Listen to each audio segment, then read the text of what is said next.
All right, what's going on, boys? It's Keg back with another TSK UFC Fight Night video.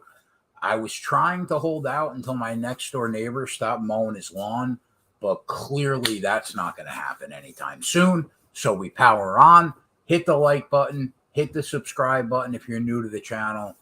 We do a ton of NFL, UFC, MMA in general, NASCAR, all sports betting pick breakdown videos. Plus, we have the Kegcast in-game live show that's back on our channel. It was on the Run Pure Sports channel for a couple years, but the live betting show is back on the channel it all started at, and it'll be free for now. So check that out. Tomorrow we'll be live at 12 for college football, NASCAR, and obviously the UFC Fight Night card. Sunday we'll be live at 6 for the NASCAR Cup Series race, plus whatever sports are going on then. I'm not sure if there are a couple college football games on Sunday, but if there are, we'll be live during the race. So, all right, let's get into it. UFC Fight Night, Paris. Main event, Cyril Gane against Tuivasa. We'll break it down, go from the first fight to the main event, like we always do, looking for angles to get the money. And we'll start with Nassourdine Imavov against Joaquin Buckley. Buckley quietly, he's on a good run right now. 5-1 his last 6. Not bad. Finds himself, again, two times in a row, betting underdog in the fight. He was the dog against Albert Duraev, but he won that fight handily. He looked good. And we pretty much know what Buckley is by now, right? He's a, I guess, explosive at times, range striker that can hurt you badly.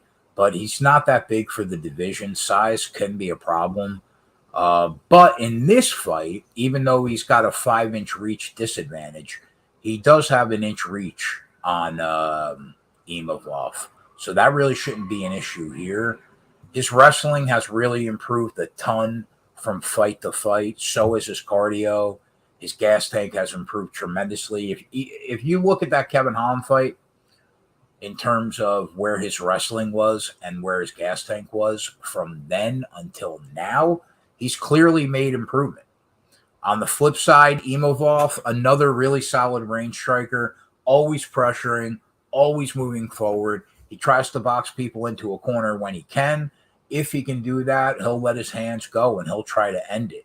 I like his technique. I think it's solid. He fights behind a really good jab. He's got some power for the division. His fight IQ thus far has looked good, and his gas tank's held up well. But defensively, his striking defense is not that good. I don't know why fighters in the UFC walk into the pocket with their hands around their waist, but there are a few of them on this card, and he's one of them.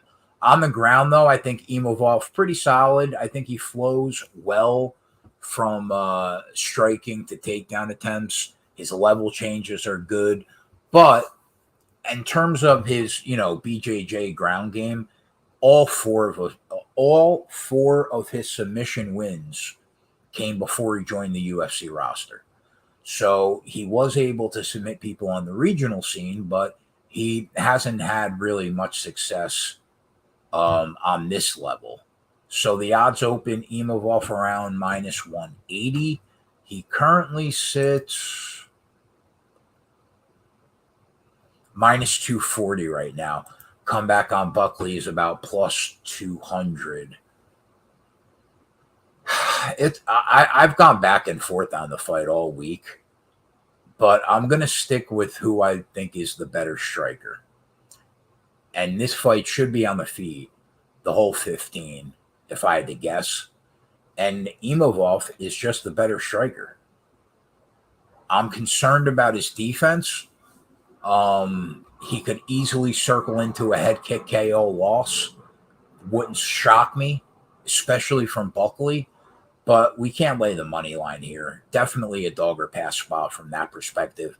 Looking at the odds right now, the only two bets that I don't mind are either the fight ends by decision around plus 140 or the double chance, Imavov by decision or Buckley by knockout at minus 105.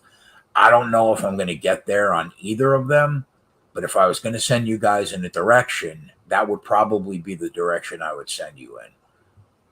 Fight ends by decision at plus 140 or taking a shot on the double chance. Aside from that, man, I really didn't see much in that fight. I'm looking forward to watching it. I like Imavov a lot. So I'm going to pick him here, but it's tough to lay 240.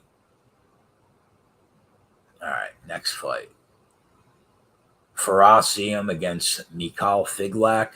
Yeah, I'm familiar with Figlak because of the run that he had in Cage Warriors. I don't really watch that promotion live all that much because we're usually doing some kind of content during that time.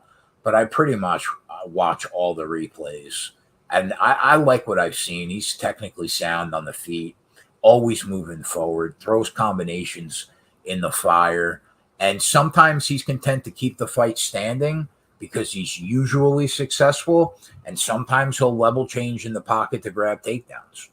On the ground, I think he's got above average top control. I think he transitions to different positions really well. And on top of that, from what I've seen in Cage Warriors, he's shown good fight IQ. Looks like he's got a gas tank for days. So the kid should be on the UFC roster for a while because I think he's good and I think he's ready. Now he takes on Ziam, who is right now 2-2 through 4 fights in the UFC, but he's hard to back with your money. I can't bet on somebody in this weight class that only averages 2 significant strikes per minute. That's just way, way, way, way, way too low. On top of that, whatever game the kid has, it's really predicated on him being in space. And he's not going to have the opportunity to work in space tomorrow. Because if we know anything about Figlak, he's going to be in your face the whole 15 minutes. On the ground, I think that Ziam is, average. But Figlak's wrestling chops, I think, are pretty much better than anything that Ziam does on the mat. And his cardio just isn't there in the third round of fights. So, and he's really going to need cardio in the third round here because I could see Figlak setting a pace. And it's going to be up to Ziam to see if he can hang with that pace. And I'm not really sure that he can. So the odds open offshore on him, minus 110, which is a number that we never saw in the legal market. Right now, it sits around minus 200. So the pick is definitely Figlak for me. Stylistically, I think the fight suits him well. Now, I'm not going to lay $2 on him, but I do like him to win the fight. So I took him in round 3 or by decision at minus 110, minus 115, somewhere around there. I worry that he might get a late finish because of Ziam's cardio. So that feels like the best way to approach it. Cover yourself in the third round just in case the kid gasses out and Figlak finishes him, but still have the protection of a decision win. And I think that's the best way to go in the fight, personally. Aside from that, I don't see much that I like. Stephanie Egger against Aylin Perez. So we were talking about this on the DFS show earlier. We talk about level of competition all the time, right? Because it means a ton. The big knock on Perez is she hasn't just faced bad competition. It's been fucking awful. Like I made a joke on the show that she's basically beating up taxi drivers and like girls that stock the shelves at Walmart. That's the level of competition that she's fighting right now. And it's really hard to gauge how good she is or how good her skill set is when you have not seen her fight one person worth their salt. So it's impossible for me to back her, right? Now, Stephanie Egger, who should be the favorite in the fight and should win the fight, but this price tells you everything you need to know about what the betting market thinks of Perez. Because Egger is minus 245 right now, and she's coming off fights where she was a plus 110 dog against Silva, plus 200 dog against Clark, a plus 225 dog against Tracy Cortez, plus 130 at open against Shayna Young. Now she's coming in. Both these girls, I believe, are on 10 days notice. She sits a minus 250 favorite. That's just, it's really hard to back her here at these odds, especially based on the odds that she's been at historically. Now, do I think that she wins the fight? Yeah, I do, because she's not a taxi driver. So I'm going to go with yeah. Would it shock me if she lost the fight? No, not at all. Now, you know what you all, if you watch me, you know what I'm going to say. Two low-level women's MMA fighters. It's the split prop. It was always the split decision prop. And I think we're going to get actually 7-1. Let me check that. Yeah. So the prices that we've been betting these split props at have been around plus 375, 4-1. Now we're looking at fight to be won by split or majority decision at 7-1. With these two chicks, it's a no-brainer. You bet it and you forget it. Whatever happens, happens. So I'll be on the split prop, obviously, at 7-1. Aside from that, though, I'm not touching this fight because Egger's not worth the money, and we have no idea the true skill level of the girl she's fighting. So total pass aside from that. Khalid Taha against Christian Quinones. So I listen, I'm not a huge Taha fan, but I think he's relatively well-rounded, right? His striking is probably above average in the pocket. He's definitely got power. His grappling skills are good. When he finds an opening, he can submit you. Now, you know, grappling's not the first thing that you think about when you think of Khalid Taha, but he's still got some grappling jobs. His biggest liabilities, though, are his striking defense and his takedown defense, right? He's been taken down 10 times his last 3 fights, which is a bad look. But we do know that his cardio holds up. We do know that he can take damage. He's durable. So when he's getting the fight that he wants to be on his feet, inside the kicking range of range strikers. That's basically where he wants to live. Now, Quinones comes in again. There's a ton of fighters coming in on like a week to 2 weeks notice because this card fell apart. So this is going to be his UFC debut. We saw him on the Contender Series against Zhao. He did get the win, but he got rocked. He almost got planted in the flower bed in that fight badly. And that seems to be what this kid's about. You can hurt him if you're accurate with your power striking.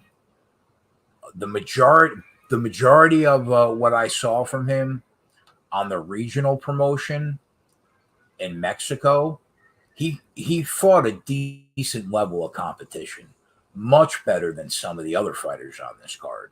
So he's basically a range striker that's wild. I think his footwork is pretty good on the outside. He uses his kicks well. He's got solid knees in the clinch. He fights behind a decent jab. On the ground, his top control wrestling didn't look awful from what I saw, but I think he needs improvement. But again, another guy, defensively, big liability, defensive striking.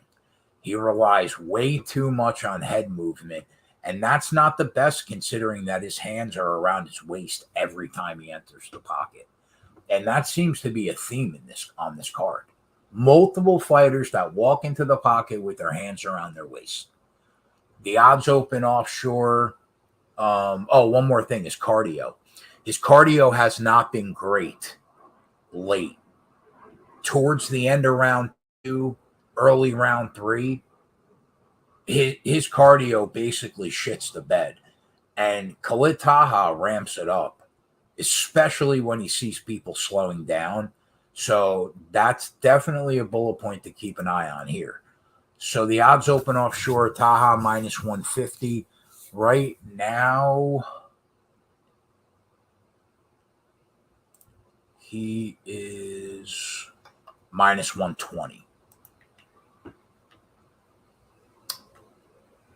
It's a tough fight to call, but I'm gonna lean Taha. I'm gonna lean his way because of the power advantage. Because Quinones's chin isn't dust, but doesn't look great. And because I know you're going to get a fresh 15 minutes from that kid. No doubt, no problem. And I can't say the same for Quinones. So I don't know if I'll bet the fight. But if I was betting the fight, I think the angle that I would be looking towards would be Khalid Taha by KO in that plus 350 range. I would probably throw a half unit on that and back myself up with a half unit on the money line at minus 120. I don't feel great about it. But he's definitely got knockout equity here for sure. Aside from that, though, pass. William Gomis against Jarno Aarons. I did not know anything about William Gomis before the week started. I watched a few of his fights this week, and he's raw. He's a work in progress big time. He has no business being on the UFC roster right now. I guess technically he's not on the roster yet. They probably only signed him for one fight. But he's not ready. And to be honest, neither is his opponent. But they were jammed up and they needed somebody, so they called these two kids. Now, watching Gomis, he doesn't like to be pressured in the cage. He hates getting hit. And he tries to stay at range and range strike with you. But during the course of the fight, he always finds himself falling forward into the clinch, which eventually is a body lock. And then he just grinds a body lock against the cage for however long it takes in order for him to get takedowns. Now, him getting takedowns is far from a guarantee, but the majority of the time when he works hard for them, he gets them. But I'm not impressed. I'm not impressed with this kid at all. I think he's super raw, not ready, and he has no business being minus 220, in my opinion. So Jarno Aarons, I wouldn't necessarily call him well-rounded yet, but he's got a great base. He's a Dutch kickboxer. His striking is clean. He uses footwork really well to cut angles. Sometimes he's willing to trade in the pocket where he could hurt you. Sometimes if he's being pressured, he'll get on his bike and he'll just run around the cage and dart in and out of range trying to get off what he wants to get off. On the ground, he's got multiple submission wins. So, I mean, I guess if the fight gets to the ground, then you give him an opening. He can make you pay for it. Now, I didn't see much of his groundwork personally, but the two big problems I saw that he did have was his takedown defense, definitely. And second, his head's always on the center line when he throws punches. And that's not good, because eventually somebody that's good enough is going to make you pay for that. But again, he does not deserve to be a plus 190 dog. The odds are absurd. I don't care what happens in the fight. He shouldn't be plus 185. So it's tough to hold your nose and take the dog. But if I'm betting the fight, I'm 100% taking Aarons at plus 190, plus 185. It's a no-brainer. I might end up betting him. I'm not sure. I'll talk to the boys, see how they feel about it. But it's dogger. It's literally the definition of dogger pass. Literally. All right. Benoit Saint Denis against Gabriel Miranda. Benoit Saint Denis comes into every single fight with the same game plan. Close distance. Get you against the cage. Work the level change. Get the takedown. Repeat. Close distance. Get him against the cage. Level change. Work the takedown. Repeat. That's what he does. That's his whole game plan. And it works well. His top control is really good. He transitions well to gain the right positions more times than he doesn't. But he's not a very good striker. That's the problem.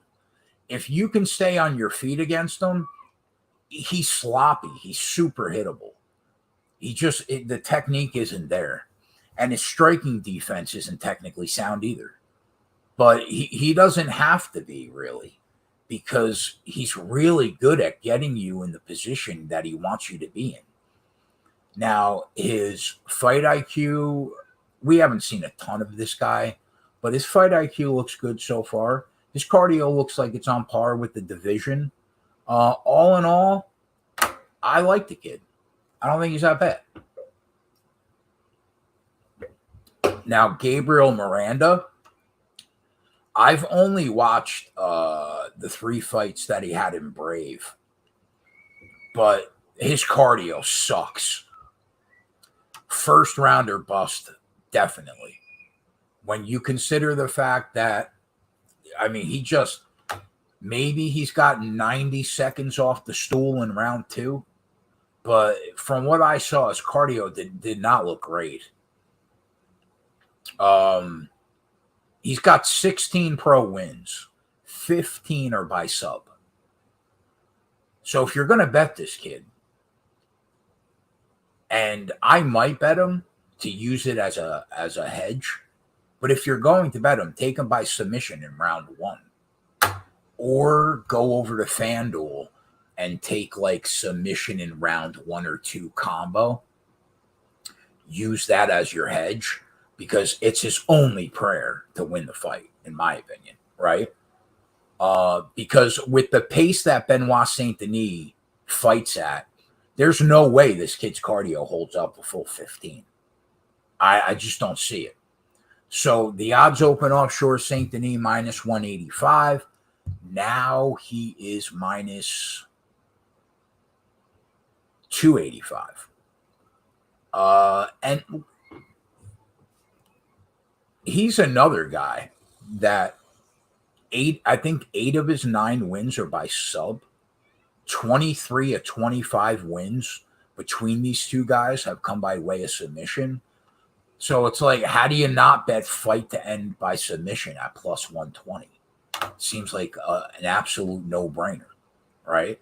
So I guess I don't mind that shot. But I think my favorite bet in the fight is just pray that this kid could last a round and then take Benoit Saint Denis by submission in rounds 2 or 3 at 5-1. I think that's my favorite bet. You'll have a little bit of safety in case Miranda wins in round 1 with a sub, just a little sprinkle edge, and then you hope he can last 5, get into the second round, and then let his cardio fall apart until he gets choked out. So that's my favorite bets. Benoit Saint Denis in round 2 or 3 by sub at 5-1. Aside from that, I'm done with this fight. Charles Jourdain, Nathaniel Wood. Solid scrap. I think that there are things that Nathaniel Wood does where he's better than Charles Jourdain. He's definitely got way faster hand speed. I think that he can set a higher pace than Jourdain for at least the first 2 rounds before he starts to slow a bit in the third. He's definitely got a huge wrestling advantage in the fight over Charles Jourdain. In terms of his wrestling, top control, transitions, I think he's better. But in terms of like a submission grappling game, I would give the edge to Jourdain. But overall, on the mat, I would still rate Nathaniel Wood higher than Jourdain because of that top control.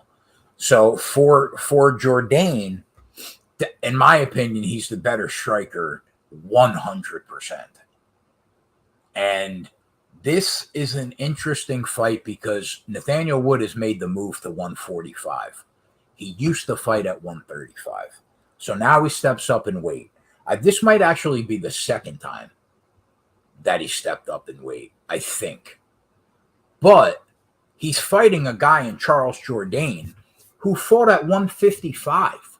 He's a huge 145er. Huge. So Jourdain is definitely going to have a size advantage and probably a strength advantage in this fight. And that's why I like him in the fight. Because if Nathaniel Wood does pull that wrestling out of his back pocket and he doesn't strike the full 15, how this fight plays out will be decided on whether or not he can get the takedowns. I think because of the step up in weight and because of how big Jourdain is for 145, I think he's going to struggle a little bit to keep him down. Although historically, takedown defense has been a problem for Charles Jourdain. But I just feel like he's going to be able to stay on his feet, or if he gets taken down, work his way back up to his feet. Now, he wasn't able to do that in the first and second round of the Shane Burgos fight, which is the reason why he lost that fight. Now, it should have been a draw because he definitely 2018'd Burgos in the third. So it definitely should have been a draw, shouldn't have been a loss. But he's going to have a size advantage. He's definitely going to have a striking and power advantage. And I think he wins, especially how he ramps it up in the third, man. He continues to get better as the fight goes on. And that brings up the biggest, I think, the fulcrum of the fight. Does Nathaniel Wood win the first round? If you think he does, then you wait and you take Charles Jourdain going into round 2. Now, Jourdain is a lot like Chito Vera. He loses the majority of the first rounds that he's in. Nathaniel Wood is the opposite. Starts really fast, wins the majority of the first rounds that he's in. So I'm going to hope that happens like it normally does. And rather than laying minus 150 on Charles Jourdain, I'm going to hope to get him at like 2-1 going in the second round. Because everybody would not mind holding a Jourdain plus 200 ticket going into the second round of the fight. I mean, so that's the route that I'm going to go. I'm going to hope this is going to be a live betting spot for me. I'm going to hope that Nathaniel Wood takes the first. the live betting show is free again for now. So you'll see us on the live show tomorrow, and we'll probably be hopping on Jourdain live if Wood wins the first round.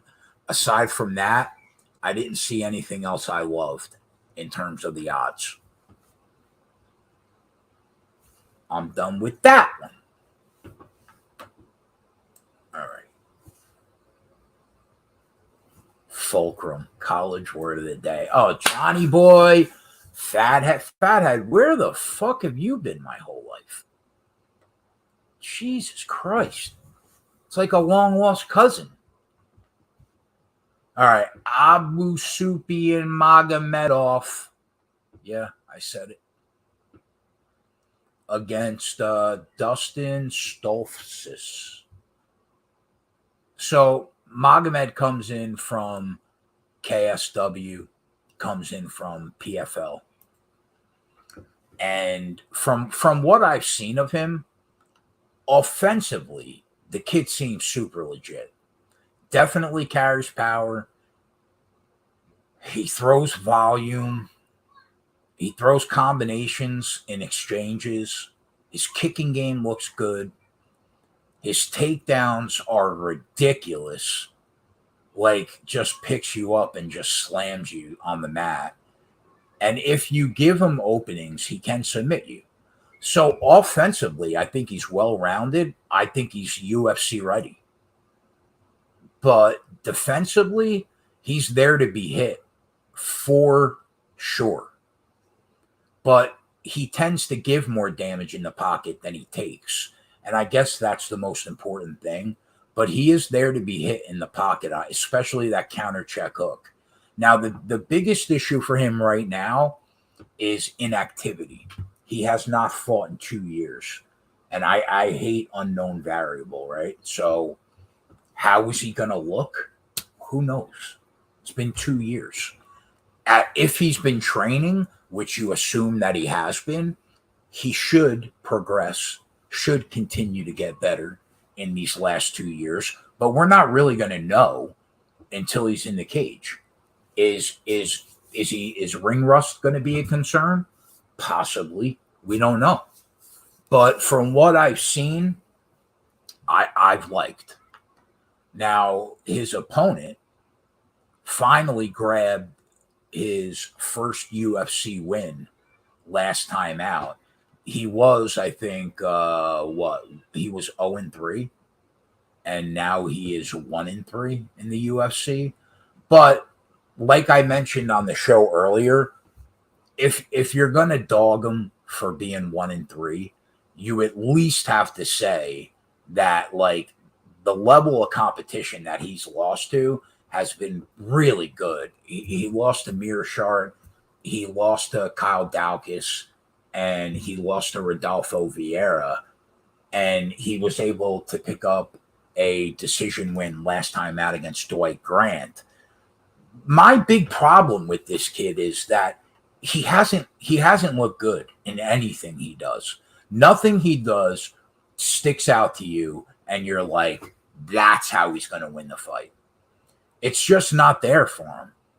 He's incredibly flat-footed in his striking approach.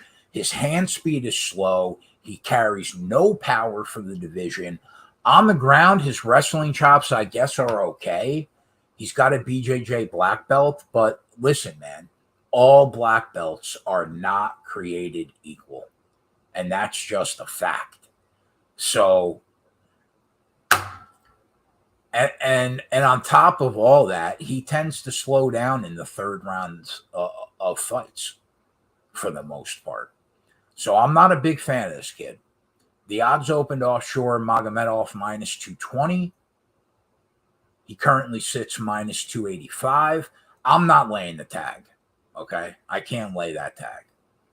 But I struggle to see exactly how Dustin Stoltzfus, God, I can't wait to get rid of this lisp when I get my permanent teeth. Fuck. I don't see how he wins. So in terms of the odds the two angles that stick out to me is either Magomedov to win the fight and the over 1.5 rounds at plus 120. And you hope that Dustin could just get past the 7.5 minute mark before Magomedov wins. Or you can take Magomedov inside the distance. Now, again, there's risk. 2 years inactive. We don't know how he will look. We know how he last looked, but we don't know how he will look tomorrow. So be cautious. Don't be slamming this kid in your parlays because 2 years is a long time. But I think my favorite angle is Magomedov to win and over 1.5 rounds at plus $1.20. That would probably be the way that I'd be looking here. Aside from that, though, it's a pass.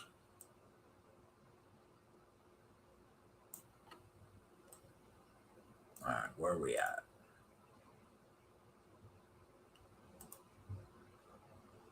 John Makdessi against Nasrat Haqparast. So both these guys come in off of surgery.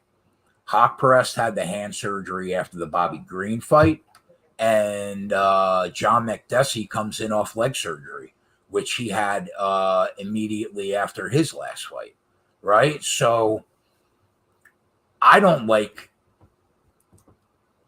I shouldn't say I don't like. Nasrat Haqparast just isn't the dude that we thought he would be. I mean, it's really that simple. He came in 8-1 as a prospect. Everybody talked him up.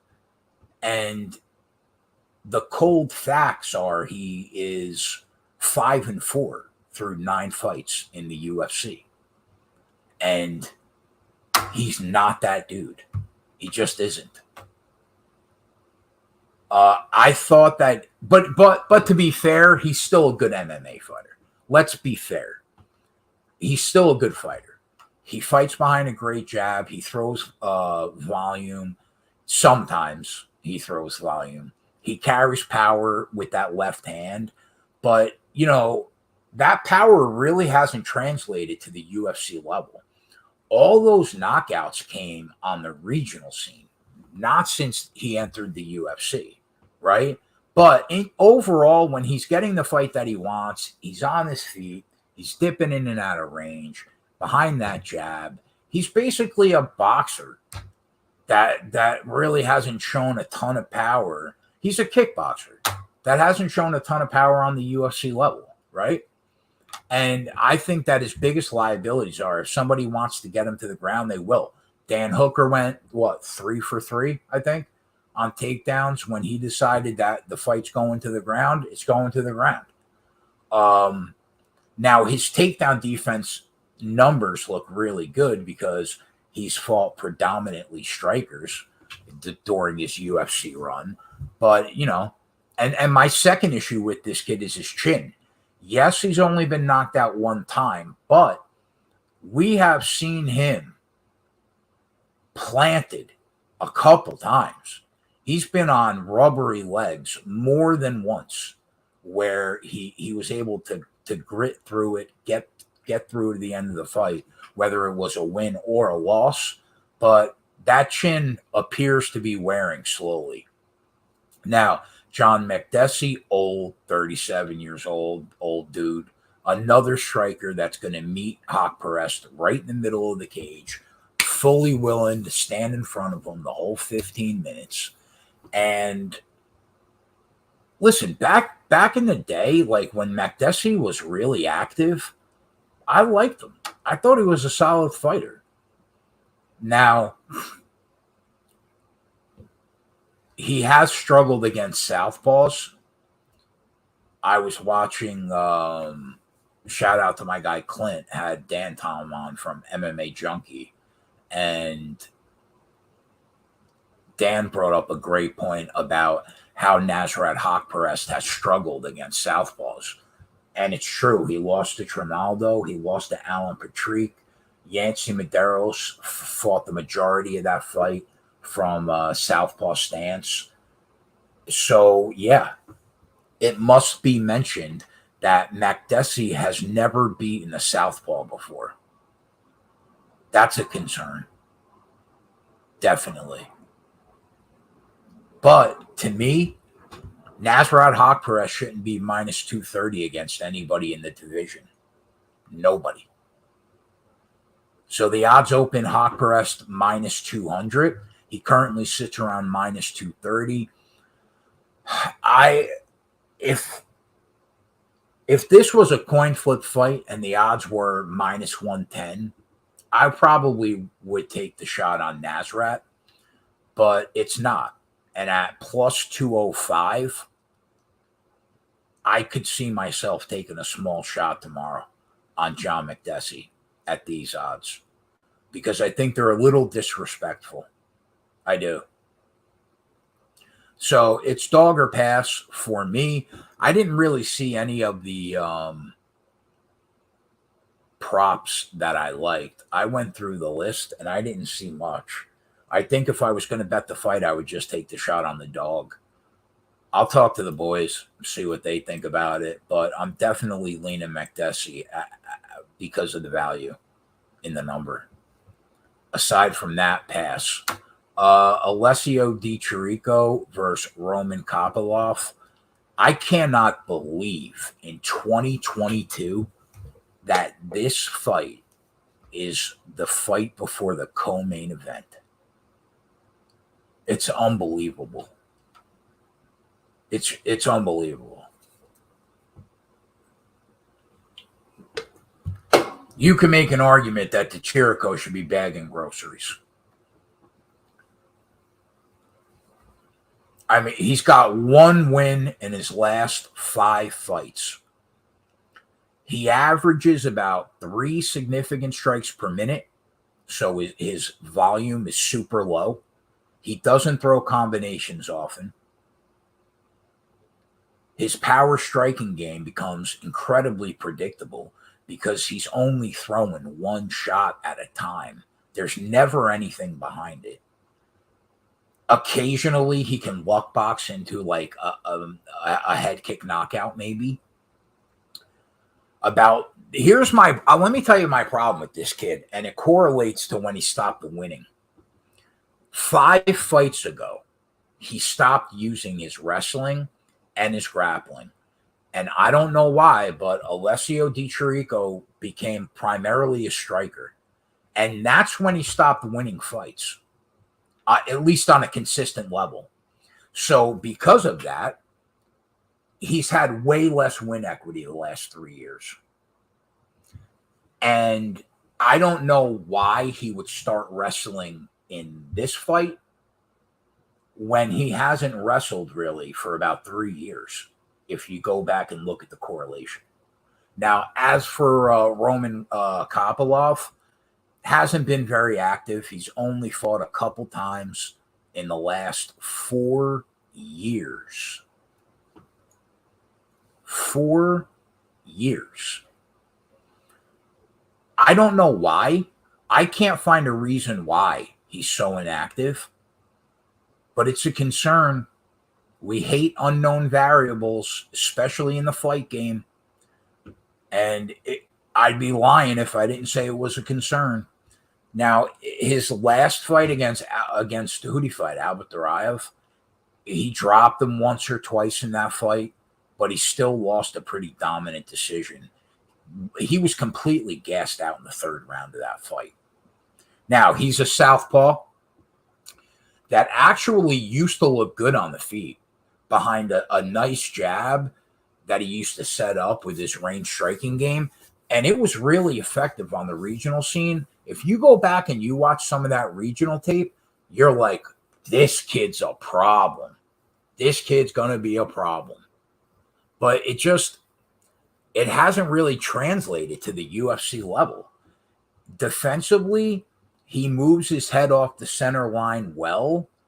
And, he uses that counter check hook really well.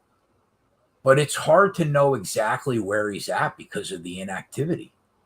On the ground, it looked like his takedown defense was improving, at least on the regional scene. But again, I don't know where he's at with that right now. You would have to assume that he's training. You would have to assume that he's improving, but we don't know that for sure. So the odds open offshore, D Chirico minus 150. Since then, it's now basically a pick 'em.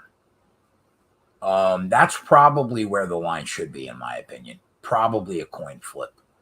I think that this is a tough fight to call.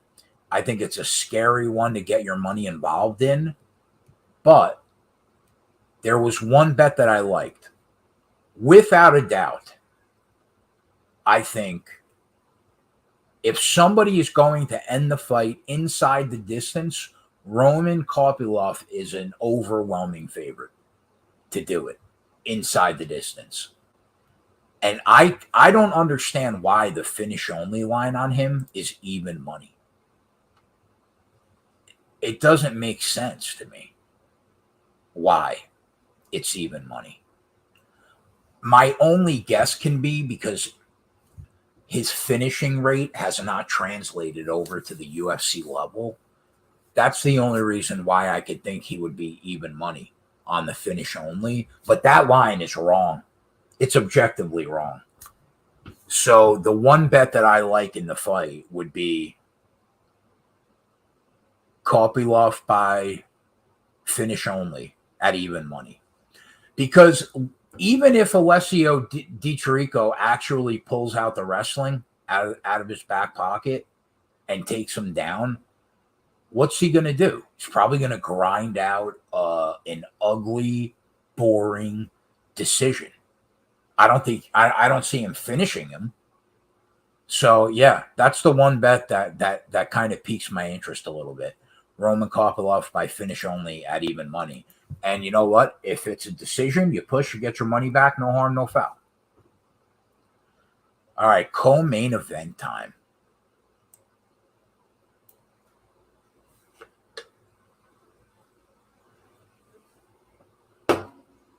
Bobby Knuckles against the Italian stallion, Marvin Vettori.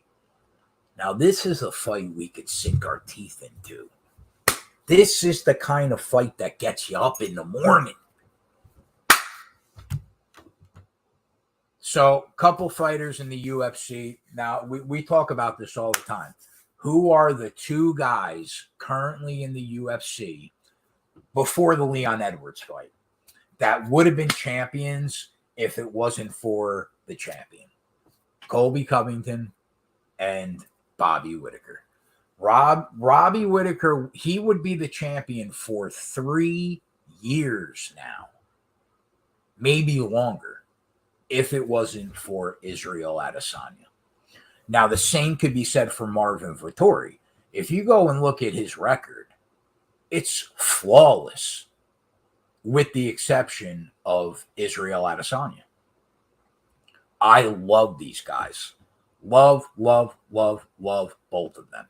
Robert Whittaker is the most underrated fighter currently on the UFC roster, probably. He is exceptional everywhere. His wrestling, Australian national champion, probably could have went on to the Olympics and wrestled. His boxing, as smooth as silk. The kid's just a monster. It's so smooth, man. It's so smooth. I have a little bit of a love affair with Robbie. I'm not going to lie about it. Hey, you know what? Yeah, I've been married twice. Who cares?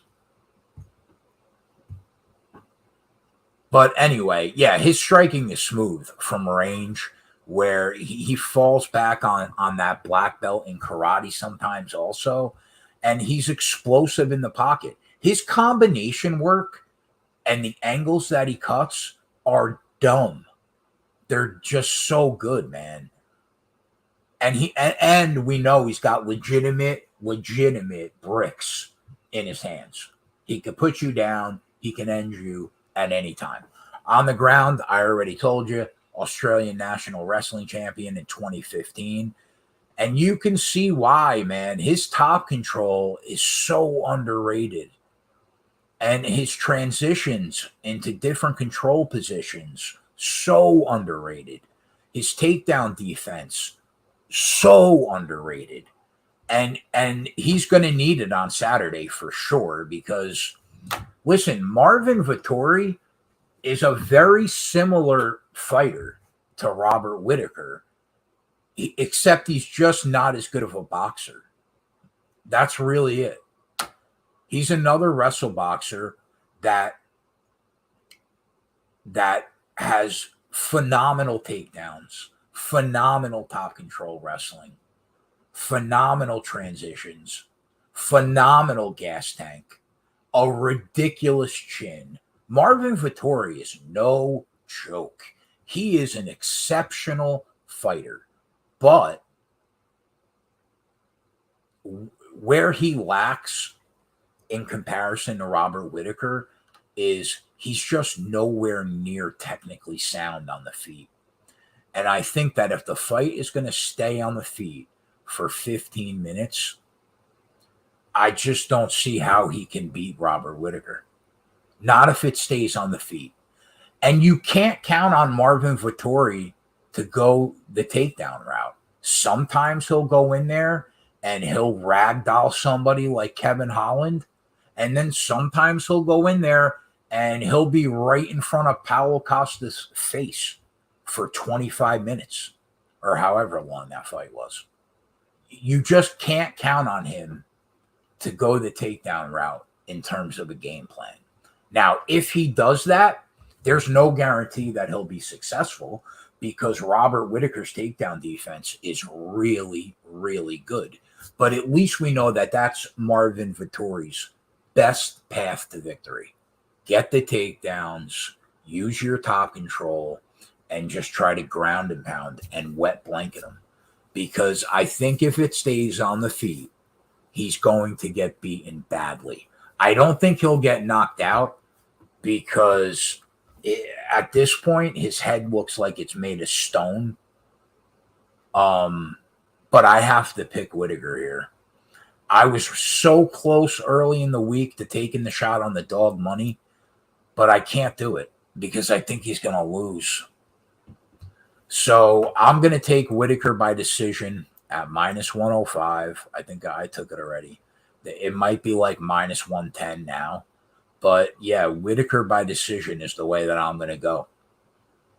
I think that's the highest win probability in the entire fight is Robert Whittaker to win by decision, no doubt. After that, it would probably be Vettori by decision. But like I said, I just don't think that he's going to be able to get the takedowns. And he may not even try. That's the crazy part. You can't even count on him to try. But I've got nothing bad to say about Marvin Vettori. That's my dude. I love him. But the pick is Robert Whittaker by decision, period, full stop. All right. Main event, Cyril Gane, Tuivasa. So yeah, Cyril Gane is the new generation hybrid version of what everybody thinks a UFC heavyweight should really be for the next 20 years. That's what he is. He has the style of fighters that weigh 40 to 50 pounds less than he does. But as you can see, man, it works for him. He stays on the outside. He's always on his bike, pedaling around that cage. He looks to jump into range, hit you, jump out of range before he takes any damage. And that's his MO. He's completely content as a heavyweight to beat you by death of 1,000 cuts. That's his approach because he prioritizes not taking damage over giving damage. And that's the biggest discrepancy in his fight style and Tai Tuivasa's. Tai Tuivasa prioritizes giving damage over taking damage. He doesn't care if he gets hit because he knows that if he's in the pocket and he's getting hit, that means that he could really, really do damage on the counter. And that's the fight in a nutshell, really. So,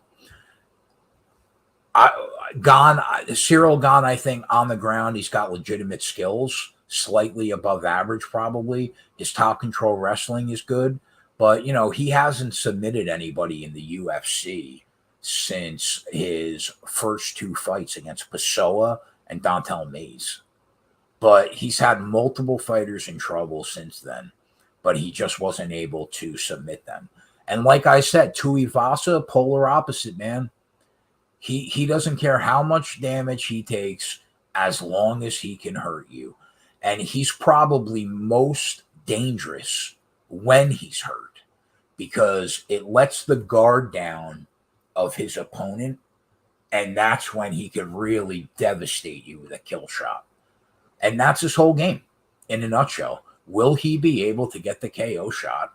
Or is Cyril Gane going to pick him apart from the outside for 5 rounds like he does everybody else?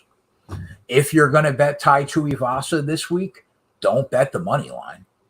Bet the KO because there's no chance he wins a decision. He doesn't throw the volume to win a decision. 0% chance. So bet him by knockout at 6.5 to 1 if you're going to take him. Me personally, I'm not going to take him because I think he's going to lose. Now, I think that the best bet in the fight, and Tyler actually sent me a picture of it when I was still doing my prep, and I looked at the bet and I was like, that's probably the best way to get on Cyril Gane if you're going to get on him. And I totally agree with Tyler. Totally. So my favorite bet is Gane to win the fight and the over 2.5 rounds at plus 105. Because so many fighters get trapped in this slow-moving fight where they just follow Cyril Gane around the cage while he's dancing around the outside, just absolutely fucking you up from range, right? That's his game. And if Tai Tuivasa is going to hurt him, it's probably going to be early in the first or second round. So if you want to hedge, you can take him in round 1 knockout, 20 to 1. Round 2 knockout, I think I saw was like 25 to 1 or something like that. So, I mean, it's very easy, I think, to get on a hedge on your bet. But for me, Gane and the over 2.5 rounds plus 105, I think that's the best bet in the fight by a mile. If you're looking at back Gane. So I will have money on that, and I'll probably sprinkle a little Tuivasa round 1 KO, maybe round 2 KO, just to protect myself. But yeah, the pick is Gane and the over 2.5 rounds. That's available at DraftKings, and I think PointsBet, multiple places. And the best number I saw was like plus 105. I'm totally fine with that, considering that we're talking about a minus 540 favorite. So that's it, boys. Tonight at 9, I'll be back here with Coop. We're going to break down Darlington. We got the NASCAR Cup Series race on Sunday. We'll have the live Kegcast on Sunday. If you want to get into a really cool sports betting community, go to the Sports Keg Twitter account right now. And I believe the pinned tweet has a link to get into our Discord. We're up to like 160 people already in the Discord. It's growing, and it's growing fast, and we're having a ball cashing tickets, trying to make a little money, trying to find the edge. So I encourage everybody to hop on in the Sports Keg Discord because we're all in there and we're having a good time. I'll be back tonight at 9 with the NASCAR breakdown video with Coop. Tomorrow at noon, first Kegcast live show back on our YouTube channel, basically now for the public. That'll be tomorrow at 12. We will be live for the entire UFC fight card. We'll be live for the NASCAR race tomorrow. And we'll have college football going on, all night long. Last week, we went 5-0 in week 0 on the live show, picking college football spots out. So football is back. We're back. Monday night football streams, Thursday night football streams, Saturday and Sunday live shows. We're back, man. Feels good to be back. Right now, the show is going to be free. And we'll go from there. So, regardless of whatever you guys bet this weekend, I hope you crush. I hope you get the bag. Coop and I will see you at 9 for the NASCAR breakdown vid later.